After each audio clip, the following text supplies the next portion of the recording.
I was diagnosed with Lymes disease and postural orthostatic tachycardia syndrome, which is POTS, and it's a heart condition.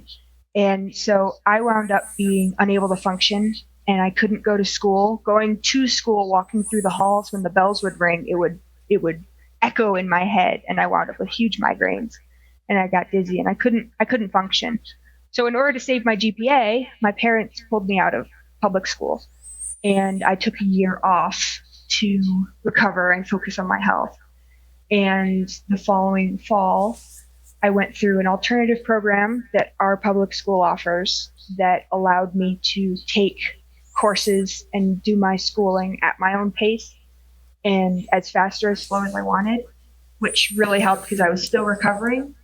And I was able to catch up with my graduating class, and I graduated on time with my peers, even though I missed half of my sophomore year.